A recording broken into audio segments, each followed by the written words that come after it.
Good evening, members of the Planning Commission. I'm Heather Kelly with the Planning Division. Before you this evening is an application for the Washington's Discovery Preliminary Subdivision Plan.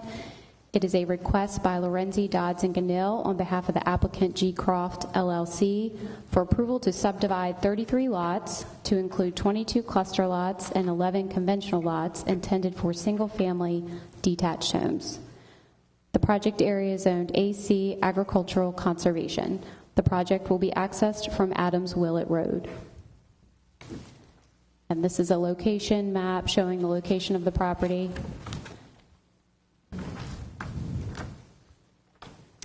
A zoning map illustrating the agricultural conservation zoning. And this is an aerial photograph. And these are portions of the preliminary subdivision plan. I'll just go back to an overall view here.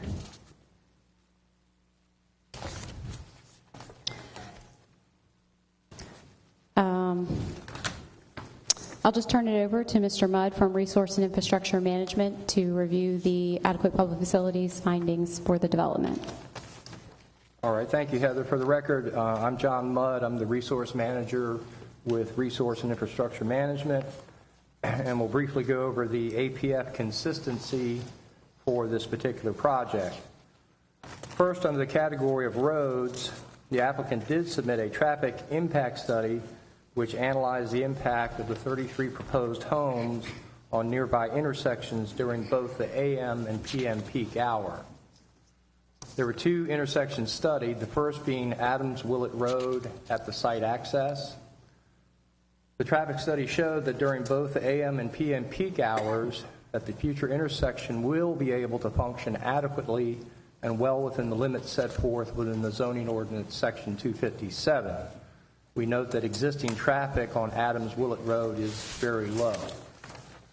The second intersection studied was the intersection of Liverpool Point Road at Adams Willet Road, which is a three-way intersection. Again, the traffic study showed that during the AM and PM peak hours, the intersection will function adequately and within the limits set forth in the zoning ordinance section 257. With regard to the topic of rural fire suppression, the applicant has proposed to install a standpipe or drafting hydrant at an adjacent pond located just to the south of the subject property on Sandy Farm. A condition of approval has been prepared to ensure the proposed method is properly completed to standards. With regard to groundwater supply, we note that the project will be utilizing individual wells and therefore will meet compliance through the future issuance of MDE groundwater appropriation permits. With regard to schools, we note that upon approval of the preliminary subdivision plan, the project would be added to the school allocation waiting list. In terms of subdivision regulation compliance, we note that the project is in compliance with Section 75A. It is applicable, and it is being satisfied through the proposed 10-foot road dedication along the property frontage along Adams Willet Road. Section 75B is applicable, and we note that that is being accomplished by half-section frontage improvements along the 885 feet of Adams Willet Road frontage and is delineated on Plan Note 14B. And finally, Section 75C is also applicable. The applicant has offered and it has been agreed to satisfy this provision. There will be an upgrading of 10 storm drains and inlets throughout the length of Adams Willet Road. This is viewed as a real positive step in improving the drainage and the suitability of the road in the future based on future rain events by providing proper culverts and will certainly eliminate flooding under future conditions. With regard to Section 74C, which is the secondary access point, we note that because the project will not create more than 1,000 trips per day, it is not applicable. Therefore, staff has found that the preliminary subdivision plan will not adversely affect the adequacy of public facilities serving the area, project, or development as specified in Article 16 of the Charles County Zoning Ordinance and in particular if the fire suppression mitigation is provided subject to the condition as listed within your report.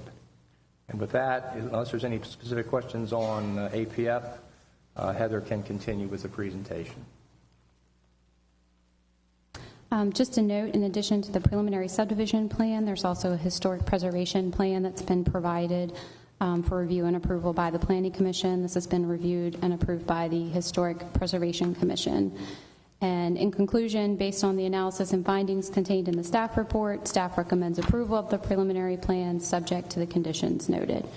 And as you would have seen, there's a lot of information in the staff report, the usual criteria that we evaluate preliminary plans for: forest conservation ordinance, peer design, panhandle lot justification. So we're available for any questions you may have. The applicant is also here this evening. We have some additional staff as well from environmental planning and community planning with regard to any questions about the historic and archaeological aspects of the site. Other questions or comments from anyone? Ms. Sherlock. Good evening. I have a couple of questions. This is the first time that I remember, and I may have missed it before, that we've had a subdivision that was a combination of conventional and cluster development. And I'll be honest with you, it seems I don't quite understand that. So what is the purpose of having a mixture of cluster and conventional design? Because I don't see even referenced anywhere in the zoning ordinance or subdivision regulations that particular combo. Is the question why would that be proposed? Or, I mean, we evaluate it based on the minimum cluster standards. So if the applicant wants to propose a conventional lot, as long as it meets the conventional lot criteria and the remainder of the subdivision meets the cluster criteria, we have several subdivisions that have been approved over many years that are a mixture of cluster lots and conventional lots. As far as the specific engineering desire, I couldn't really speak to that, just that we evaluated against the applicable criteria. The applicant may be able to explain their preference for their particular lot design. Is there any reason why this particular subdivision couldn't be entirely evaluated under cluster development, as opposed to I mean, there's no you can have a 3-acre lot in cluster development, correct? There's no prohibition on that. Correct. Okay, so as far as the zoning goes and subdivision, is there any reason why this subdivision could not be viewed entirely as cluster subdivision? That really would depend on the effort of the applicant. They are the ones who design the layout, know the limitations of the project. It wouldn't be incumbent on staff to make that determination. Really, that's the applicant's choice in their layout for the design. The other thing to remember is this is a cluster subdivision first and foremost that has, as part of it, conventional lots included. Yeah, so it is being reviewed under the cluster provision. Well, it is and it isn't, because as far as I read the staff report correctly, because it's the one of the motivations for cluster development is open space, and because there's the 11 lots that are conventional, and the formula that is being used to determine open space for this means that it is considerably less than the open space that would be mandated if the entire development were clustered. So my concern being that this is in what is currently Tier 4, which means that we want to be cluster development and superior design. This would be a place who would really want to be more aggressive with it rather than less aggressive. So I guess that's that's my concern. It just seems very weird to have that combination, and maybe it's weird because I've never seen it before. But I wouldn't say it was unusual for that to occur. It probably has more to do with where the lots can percolate for septic systems than anything else. But in fact, we've had some recent, or I'd say in the last 4 years, where you have a full cluster contingent of lots, But the developer also included 25-acre farmettes as part of that overall design. So here you go on the other extreme where you're creating a single home lot, but with a large 25-acre farmette attached. And again, that was viewed as a cluster subdivision and approved as such with that provision of including farmette type lots. So again, there's another example of techniques that are available to a developer. And I guess one of the places that concerns me is that we're charged with determining that this is superior to what could happen under cluster development. Under conventional development, that the overall design is superior to what could happen under conventional development. Well, if this development is already 30% conventional, it's difficult to then say it's superior to that. Well, that's the Planning Commission's role, is to make those determinations if the applicant has met the criteria or not. Okay. Nancy, you done? I have a couple of other, but go ahead. I'm going to piggyback on what Ms. Schertler's saying. This is an environmentally sensitive area, correct? The Washington's discovery. There's a habitat for wildlife there and other sensitive features that we're talking about. There's a habitat protection plan, yes, that was proposed Yes. for certain items. So my question is, what would be the best, I'm trying to figure out what would be the best design for this project, the conventional versus the cluster. It seems that the cluster is more conducive to this type of atmosphere or environment, whereas the conventional, you're using more, impervious surfaces. There's a lot of things that are going along with that. Am I mistaken? Can you explain it to me? I don't think a 3-acre lot or a 4-acre lot with a single home has necessarily any more impervious surface than a 1-acre cluster lot. Mm-hmm. The difference is that you have a larger yard, a larger land mass associated with that lot. Doesn't mean it has to be cleared or paved or anything like that, but you're really talking about a lot type or a lot style. Many years ago, clusters was a brand new thing. The old school approach was large lot residential in the rural areas, the original history. And clusters has really been a new thing in the last 15 to 20 years. So I don't think a 3-acre lot is any more environmentally damaging than a 1-acre lot. Okay. It just depends how it follows and meets the other standards in terms of construction and so on. So in interest of forest conservation, would there be more open space or less open space with the conventional design? A conventional design wouldn't have any open space. A conventional subdivision would be all 33 lots that encompass the entirety of that property. So all 33 lot owners own every scrap of that land, including streams and wetlands and so on. So with the conventional, those few conventional lots, then we are losing open space then, as opposed to the cluster? Well, conventional lots, you're not creating open space to begin with. It's all privately owned land versus open space, which is a homeowners association ownership. Okay. Then also with this being an environmentally sensitive area, I'm thinking that when we were at build out and you have residents there, then I have a concern about the use of pesticides and herbicides and salts in the winter and pet waste and all of those things that could possibly kind of change the area. What impact would all of that have on this particular area?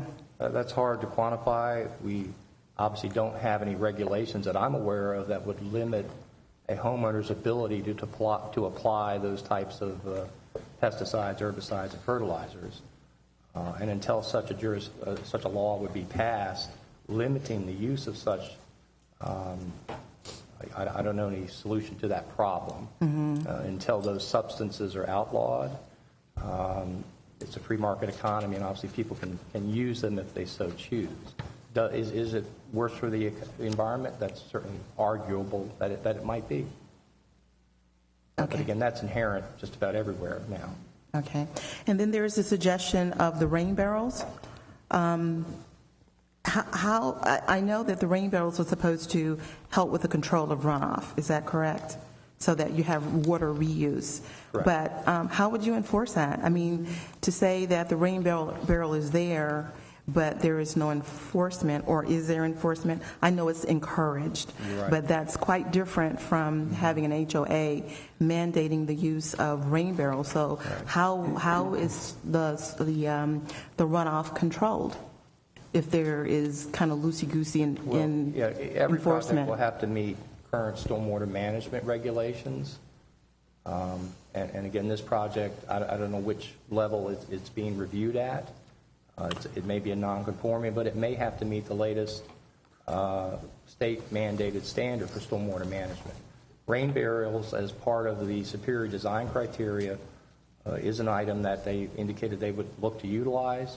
It is not a mandatory requirement, and it is not an enforceable requirement, but it is a technique suggested, and it is a technique that the applicant has indicated they would utilize to help offset some of the water reuse issues. So it's really more of a water reuse issue than adequacy of stormwater management. We would inspect to make sure they're installed at the time of the inspection for the building use and occupancy. Mm-hmm. Okay. So I don't know if this is a question for LDG, but What is LTG? Mr.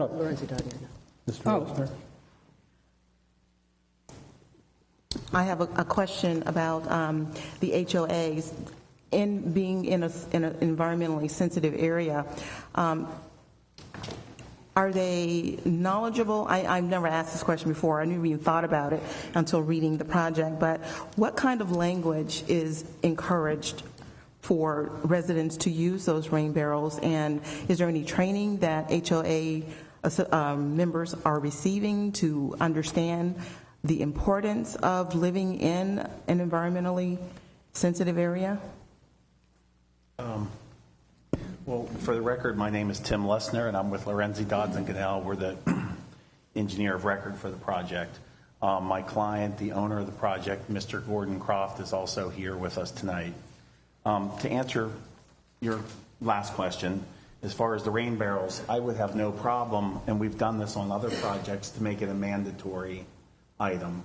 And Mr. Ball is correct that in those cases, it's made part of the site plan for the detailed building permit. Mm-hmm. And when the inspection process happens throughout, the last inspection that happens before the folks get their UNO, the county would ensure that the rain barrel or barrels are in fact installed. I have one at my house. We use it all the time. But that, along with many other items, years down the road, I don't think the county can really ensure that they're installed or mandate that the folks keep them there. That being said, things like this we can put in the HOA documents, like you would your simple things, like a lot of the neighborhoods now we put in the HOA docs that everybody has the same type of mailbox, or you can't have purple shutters. So you would have an HOA management or like an enforcement committee that could,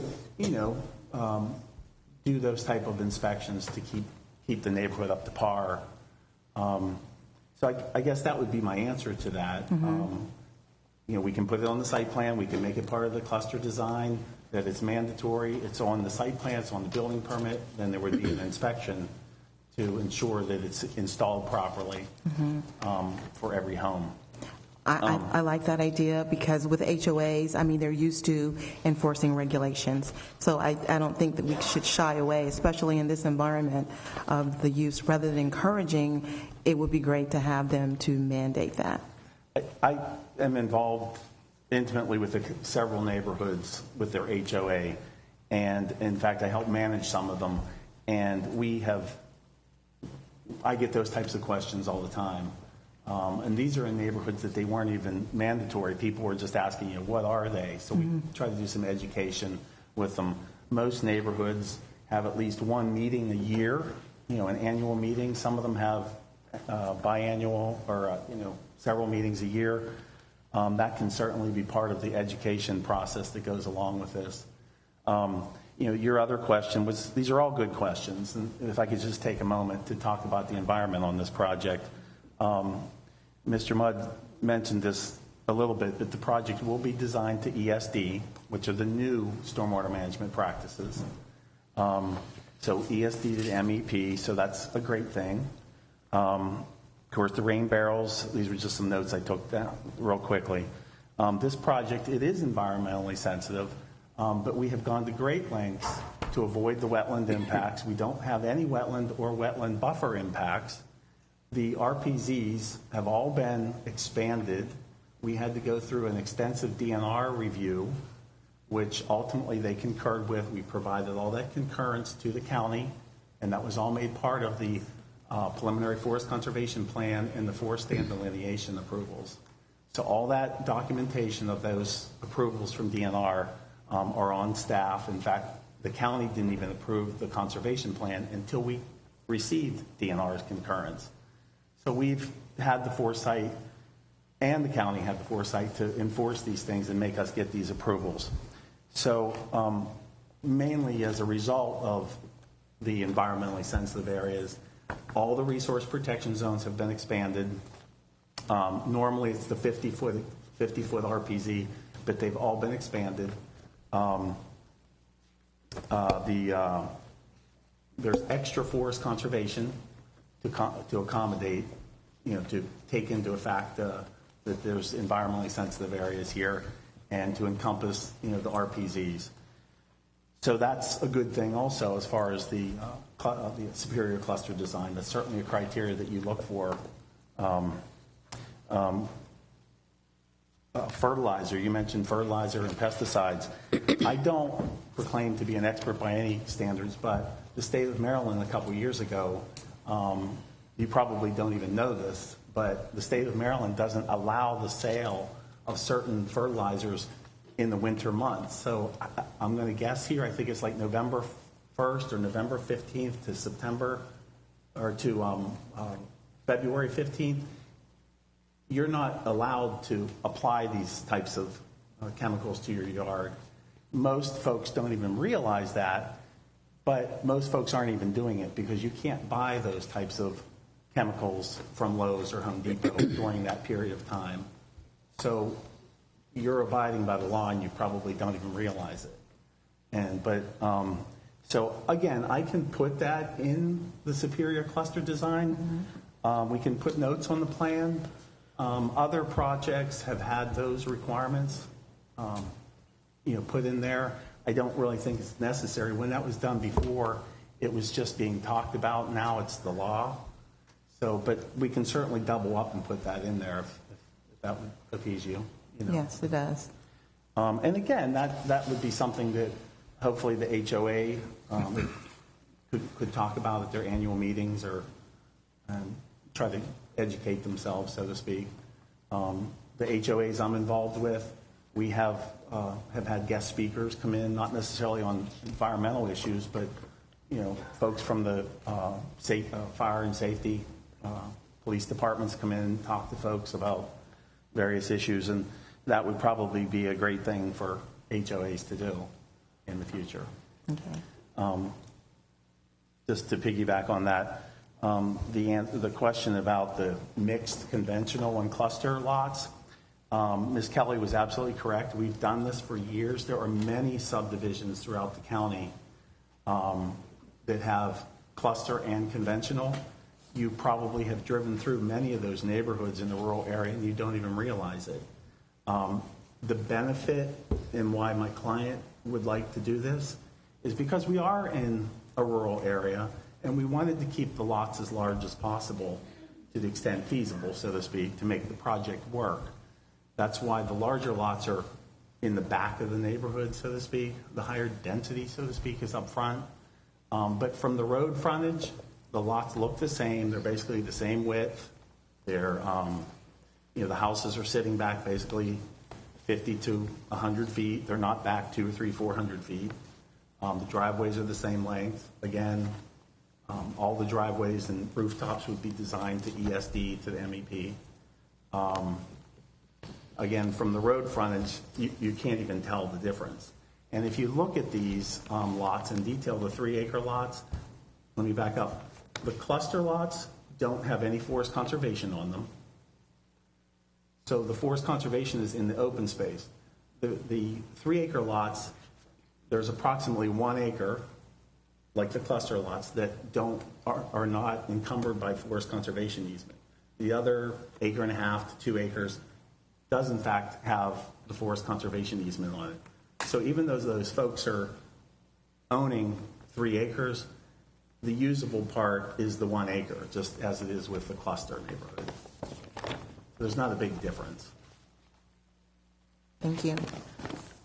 Are there any comments from? Just one, Mr. Lessner. Isn't it true, too, that some of these organizations that go, or companies that go out and apply the pesticides and those sort of things, they're under very strict regulations, aren't they?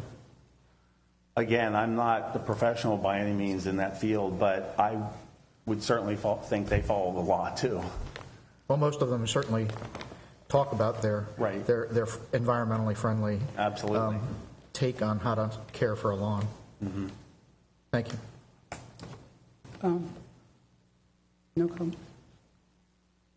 I don't have any questions. Sorry. Ms. Jones, I'm sorry, I still have a number of questions for staff. All right. So, For the staff? for staff, yes. Okay. Would you Well, guys come back? before we do that, then, can I ask another question of Mr. Lessner? When I visited the property, the first thing I noticed was that there was a posting of caution that firearms are in use. So what protections are you giving your residents, your potential residents, from those firearms? I was out there, did hear activity going on. I live with a hunter, so I know that hunting season is next month. The bow season is starting, and muzzle loading and all of that. So was there any conversation with the neighbor, with the adjacent property owner? You're talking about the signs on the adjacent property owner? Yes, there doesn't seem to be a buffer between that tree line and the proposed site. Right. Well, to begin with, on our property, we do have folks hunting there at certain times of the year, hunting season. That, of course, will cease once we have built the neighborhood and start home construction. And those folks do that with the permission of the landowner, of course. As far as the adjoining property, I mean, there's nothing I can do to stop someone from hunting on their property. We have a open space buffer along the property edge. We can certainly post the backs of the lots or the property line, so to speak. To my knowledge, there's never been any problem with hunters encroaching onto our property illegally, so to speak, because we do have it posted now. To some degree, but when the neighborhood actually gets recorded and the houses start up, it will be posted much more. There'll be much more detail in that posting. But as far as the neighborhood, adjoining property owners, I'm not so sure I can really do anything about that. Well, I was just asking what kind of activity, because it could be target practice, it could be our target range. I don't know. But I did hear activity when I was there, and I quickly exited the property. Okay.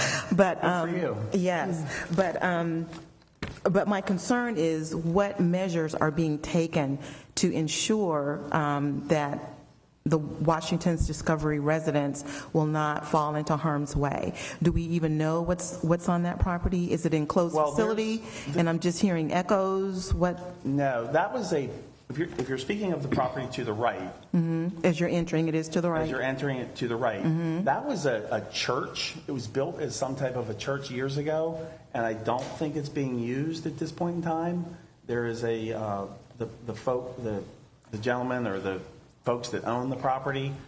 I don't even think they live there, so they must just go out to hunt. If they're target practicing, I mean, there's nothing that I have ever heard of or the county staff has told me about he doesn't have a special exception to do any target practicing or teaching or anything like that on the property. So whatever's going on there is just personal use. Now, he does have firearms and use sign up there, but I would consider that a good thing. Lots of people that move to the rural area like to hunt. So the fact that he already has his property posted, I really don't have any objection to that. I think that's a good thing. Again, we can certainly let our homeowners know that, where they're at here, of course, and folks may hunt on their property next door to us. I did notice that the ordinance, zoning ordinance that has been updated, I think through March this year, indicates that that there has to be a limited use, and it was cited as agriculture. So now that, you're thinking of putting a residential area there, how does that, that's got to change. There needs to be probably some sort of buffer, I would think. Well, I do have a buffer on the, there is an open space buffer, I believe. Open space, it's at least 100 foot wide all the way across the back of that property. It's heavily wooded. Now, I do have, there's an old road bed there that we do have proposed as being kind of a walking trail or nature trail. But that right property line, at this point in time, the best I can offer is that we can post it heavily for our residents and the adjacent property owner. I can't tell the guy to stop hunting. I understand that, but bullets only belong to those things that it actually hits. Right. So, well, you don't have to drive to Nanjemoy or Adams Willet Road. I'm just concerned about safety. That's all. Yeah, I understand, and we'll absolutely do our best to post it and make it very visible and make it known that there's a property line here. Okay. Thank you. Okay. Mr. Lesnar, before you leave, I just have one brief question. On rain barrels, are they open like any open? How are they? Are they open? No. A rain barrel is basically a plastic barrel, like a 55-gallon drum. Now, they're very aesthetically pleasing now. They come in all shapes and sizes and colors. But it's enclosed, and you attach it to or set it beside your house underneath where your gutter comes down, and the gutter goes into the top of it. So it's not open on the top. And then there's a smaller hose to let the water out if it fills up, and you have a little spigot at the bottom, so you can fill your bucket up or your whatever you want to do. Okay, so it isn't a problem such as because of the Zika virus, people are telling folk to turn down buckets of water. No, that's different. A rain barrel is pretty much self-explanatory, how it's installed, and many of the builders have been doing it for several years now on other projects, so they're all very familiar on how to install them. It's not open water. You've explained it. Thank you.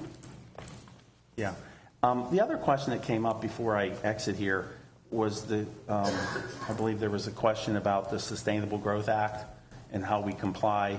I think we should talk about the fact that this is a Tier 4 project, and it does meet the grandfathering criteria for a major subdivision in a rural area. Number one, we had to apply for the perk test by, I believe it was July 1st of 2012, which we did. And then the second criteria, basically, is that you have to have a preliminary plan approved by October 1st of 2016, which hopefully we will. But in the meantime, we've gone through this extensive preliminary plan review process. The property's been perked. Perk tests are approved by the health department. A groundwater appropriation permit has been issued by the state of Maryland, Maryland Department of Environment. So the sewage easement plats are in fact approved by the health department.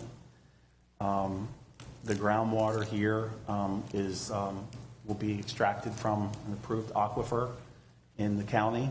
And like I say, Maryland MDE has approved that. So environmentally speaking, I believe that this is a very environmentally sound project.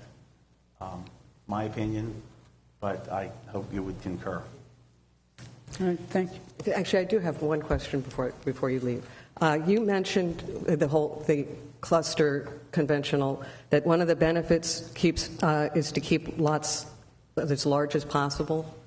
But it goes back to my earlier question to staff. There's no reason why you can't have those 3-acre lots in a cluster development. Probably not. It's more of there's nothing saying we can't, so it comes down to a preference by the landowner of what he would like to do and how he thinks he can market the property. When I look at it, like I say, we basically have 1 acre of usable area on all the lots. That's the fact. You can look at it. There are 3-acre lots in the back. The higher densities are up front. We've tried to, the entire project is subject to the superior cluster design. The open space requirements, we meet we exceed the threshold. And the recreation, the paths and whatnot will be able to be used and utilized by everyone, not just the cluster lots. So, we've met the threshold, and the cluster versus conventional is, I believe, more of a preference from the landowner, and this is what we have decided would be the best for the land. And my concern with that is the way open space was calculated for this property, the whole 105 acres, is to provide the smallest possible amount of open space. And if the entire property were cluster development, it would be considerably more open space because it would be 60% of the entire acreage rather than 60% times 22 times 3.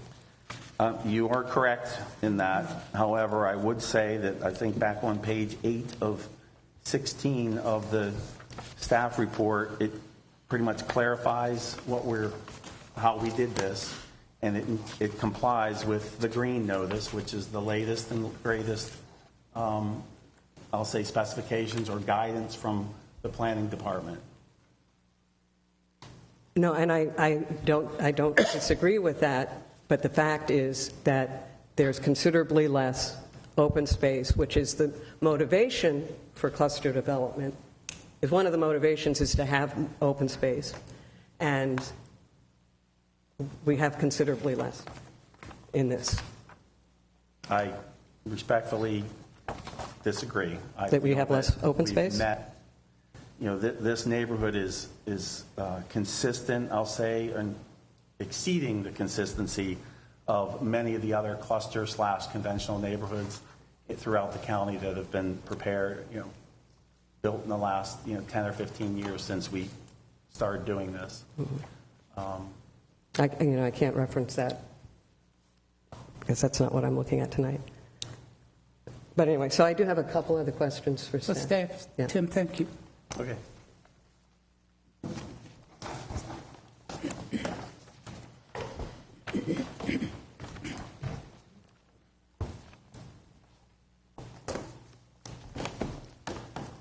So going back again to forest conservation easements, I understand the how the open space was devised, because that's explained on page 8. In determining the forest conservation easements, what kind of formula was used for that? Was the total amount of forest conservation on the total acreage, or was there a different formula for the amount of forest conservation that is necessary for the cluster development section as opposed to the conventional section? Does that make sense? It does, yes. I understand what you're asking. I do not know the answer. We would have that answer available, though. Mr. Rice, would you be able to respond to that? I can try to help maybe, and Charles, please. It's the same standard, it's the same formula, and it's based on the gross property and the gross forested area of that property, and the formula that's utilized that was provided by the original state mandate is used, and that tells you the minimum amount of forest conservation you must preserve for the entire property, irregardless of whether it's cluster or conventional. Okay. I apologize. I would have answered that. I was just a little hesitant without having the documentation in front of me, but I would have said the same thing. Now, Mr. Lesner said that none of the cluster developments have any forest conservation easements on them. Now, isn't that a zoning requirement? Am I I think I read that somewhere. That There's a suggestion in the zoning ordinance, again, without having it right in front of me, I hesitate to speak directly to it. I think that speaks to usable lot area and keeping certain maybe wetlands or wetland buffers, but I'm not sure that it specifically addresses forest conservation easements. So there may have been a time or two in the past where a forest conservation easement could have encroached on a cluster lot. Was Mr. Lesner referring specifically to this project, that they are not encroaching on the lots? Yeah, he referenced this project, and I thought I had seen it somewhere in the zoning ordinance that it was not, or subdivisions, that in cluster you can't have forest conservation easements on property. I can check that and definitely get back to you just with that specific reference, because I think I know what you're referring to. And then when you have a forest conservation easement on a private owner's lot, how is that enforced? I know that, I know that there are restrictions in the critical area buffer, but we don't have a police department here that goes around and makes sure you don't chop down a tree you're not supposed to chop down. Yeah, well, you can only do so much. I have it on my property, and I respect it. I know it's there. It's on my plat. It's conservation land. It's in the RPZ, and I stay out of it. And that's how it's enforced. Now, if there's a violation, we would look into it. If somebody complained, we would look into it. And if there was a violation, we would, inspect it and follow up with corrective measures. Yeah, but that violation would have to be somebody ratting out a neighbor, saying, "I think that Steve Wall has been chopping down trees again." All of our violations occur. Okay. It would probably also be recognizable on the sale of the house. Somebody would go ahead and actually look to see where that forest conservation is, and let's say, for example, somebody decided to build a shed. That would also reveal the violation. But then there's no remedy for that. Prior to the sale of the house? I'm sorry? Prior to the sale of the house? Don't know. There's remedies for it. Are there? Enforcement remedies. No, but I mean, at a home sale, would there be? At a home sale. I mean, that's what Liz was saying, that you may find it when you're changing properties. When you look at the DNR's website, this property is entirely of FIDS habitat. It's the entire property is a sensitive species project review area. It's entirely in a green infrastructure hub. The entire parcel is a targeted ecological area. So it's pretty high value, and we're going to have a demonstration about this a little bit later. And I believe it's kind of hard to see Dr. Khan's maps really up close, but it looks like this area is bright green in the really high-level services. So I know that DNR wrote a letter. I'm sorry, Mr. Wall. I was just going to comment that I'm not advocating any position for this project, but when you look at those maps, those areas that you mentioned cover about 75% of the county. So, and just to keep it in some kind of perspective, that's what we're dealing with as far as those. Well, the sensitive species scale of the state's maps that they produce. The sensitive species is actually much smaller. But the reason I bring it up is I did ask to get a copy of DNR's initial letter, but Ms. Daly's been out sick, so I didn't get a copy of that because it's referenced in the general notes, and because again, I love playing with that map online to see the different ecological areas, and when looking at the property, it's sort of a textbook example of what happens when the plows went through to do the perk tests. And that farm road and all of those cuts that went through are now totally covered in Japanese stilt grass. So it's, fragmentation is the enemy to diversification. And one of the things that cluster development requires is to preserve the habitat. So I know there's a habitat protection plan. The notes, the general notes say there are no documented threatened and endangered species there, but I would like to know DNR's letter because I think it definitely is a habitat for endangered species, whether or not they've actually been cited. And we know it's a FIDS habitat, and fragmentation destroys a FIDS habitat. So part of my concern is how do we actually, we say we protect FIDS habitat, are we following superior design if we fragment it? And I don't know that you can answer this, but I would love to see the DNR letter. What does fragmenting this, how does that affect the ecological value of the adjacent properties? I believe that Nature Conservancy owns a huge section adjacent to it that I believe is preserved, although in the notes it says they don't think it's preserved. Sorry, I know I have a couple of others. Is the farm road the only trail as far as the amenities, the superior design criteria 5? Or is there another trail through the property?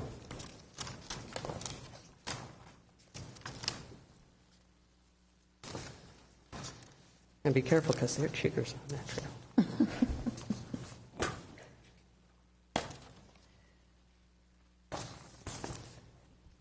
Okay, I'm just going to read this, and maybe you can follow along if you have a map in front of you. Begins at Samuel Croft Court near Lot 33 and the proposed gazebo, and then connects to an existing farm road to remain. So it's the existing farm road, and then there's a portion that's also, I guess, leading from the road towards the front of the subdivision. You can see it on this map here. Can we show a light, because it's not coming up on any of our screens, or at least not mine. Thank you. Sure. So the trail goes up the farm road that's adjacent to the far right property line. Correct. And then when it gets to the match line, what happens to it? Well, I'll just have to pull my full-size plan and take a quick look.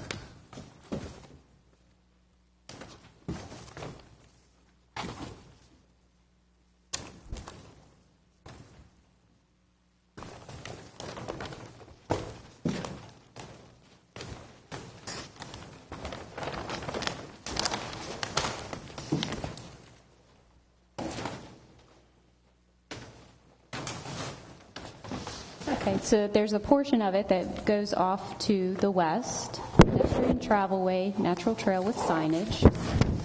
That's right before the match line.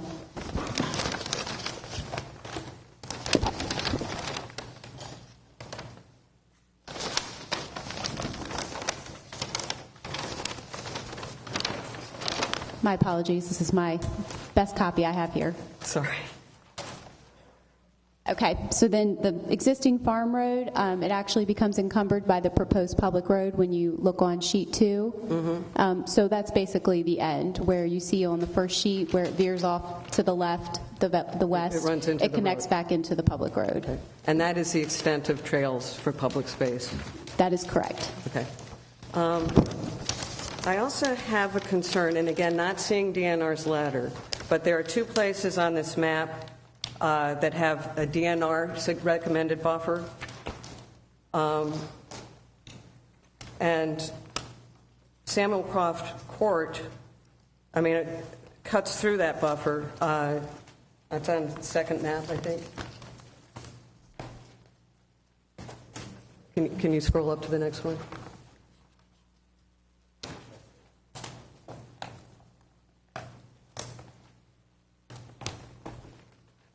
Oh, do we not have the... Doesn't appear to be in this slideshow. As you go, you continue up the road on the other side of the match line.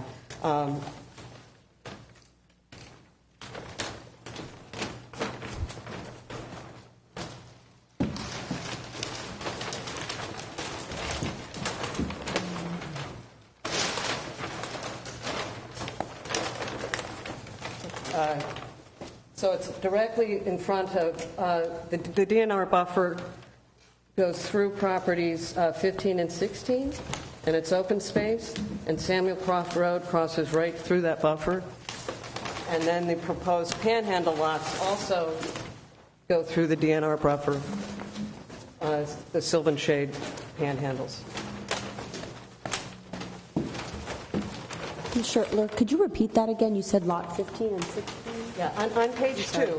Yeah, I've got it open. 15 and 16, and then the buffer is? Yeah, now 15 and 16, right across the street is the buffer, but the buffer actually goes through their lots, and then the road frontage for 15 and 16 crosses through that DNR buffer. I know it's not the RPZ, but it's part of.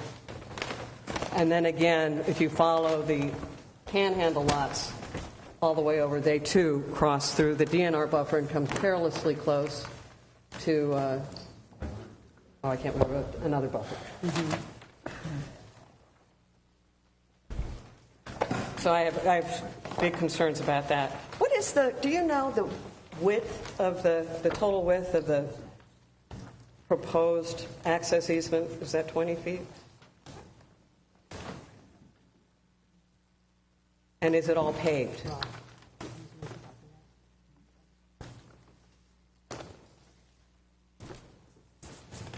It's variable width. There's a minimum easement width required of 25 feet. I'm seeing on the plan there's a 37.5-foot measurement. It looks like it encumbers all the panhandle lots. I just need to look a little closer. But that entire easement is not paved. Do we know how much it's paved? The standard for a private drive is 16 feet. If I could just verify if it's paved or if it's gravel, because there tends to be either or. And I just got confused if it was one. The way it's drawn, it looks like there are 3 driveways adjacent to each other going down. Those are the underlying fee simple strips of land that connect the lots. Okay. But the road wouldn't be as wide as all 3 of those? No, ma'am. Okay. Sorry.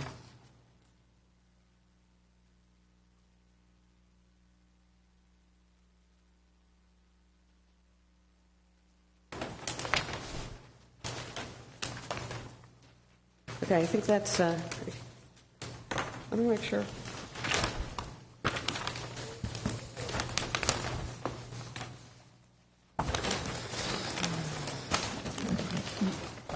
Okay, I think that's it. Thank you, Nancy. There doesn't appear to be any further comments, so I would have the floor now open for any recommendations on this project.